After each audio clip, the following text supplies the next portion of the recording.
शस्त्र नाही, हातात पुस्तक आहे. गावातून उद्याचे जवान घडणार. जवान चंदू चव्हाण, शौर्य अकॅडमी.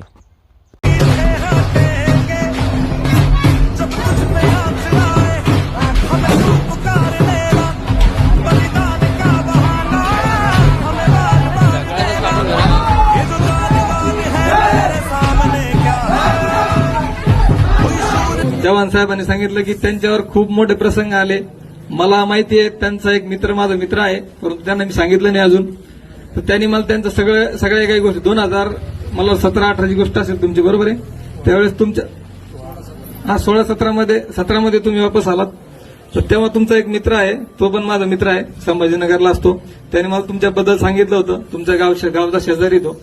आणि तुम्ही जे तुमच्यासोबत जे घडलं ते घडायला नाही पाहिजे, परंतु बंधनं असतात. त्या बंधनाला ओलांडून आम्हाला बाहेर जाता येत नाही. भारत माता की, भारत माता की, भारत. जेव्हा एखादी वर्दीधारक तुमच्या समोर येतो ना, तेव्हा तुमच्या मनाला कुठंतरी प्रेरणा येते. म्हणून हा नारा लावा लागतो. आणि राहिली गोष्ट, आज खूप मोठा उपक्रम आहे तुमच्या गावात. 1947 पासून आपण स्वातंत्र्य झालो. 1947 पासून आपण जेव्हा स्वातंत्र्य झालो, त्या कालावधीनंतर फर्स्ट टाइम तुमच्या गावामध्ये सरपंच साहेबांनी आणि कृष्णा काडे सर आणि त्यांची पत्नी सरपंच आहेत, तर त्यांनी हे उपक्रम राबवून इथं तुम्हाला वाचनालय दिलेलं आहे. हे स्वातंत्र्यामुळे शक्य झालंय. जे आपले क्रांतिकारी ज्या टायमाला त्या विरोधात त्यांनी खूप आपल्यासाठी योगदान दिलेलं आहे.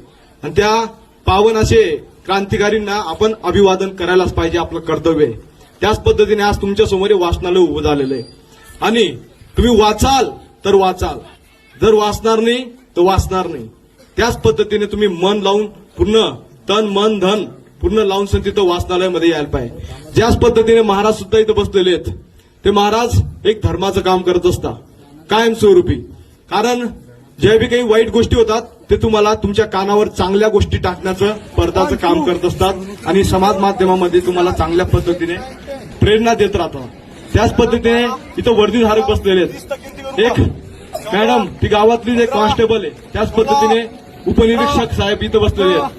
हे सर्व वर्दीधारक जे आज बसलेले आहेत, त्यांच्या माध्यमाने जे आज तुम्ही आमचं इथं वाचनालय उभारलंय, तर पहिले तर तुमचं सुद्धा अभिनंदन करायला पाहिजे की तुम्ही वर्दीधारकच्या माध्यमाने हे वाचनालय उभं केलेलं आहे. ज्या एक वर्दी गेली, ते आता ध्यास घेतलाय, संकल्प घेतलाय, शपथ घेतलेली आहे की मी लाखो वर्दीधारक तयार करणार आहे.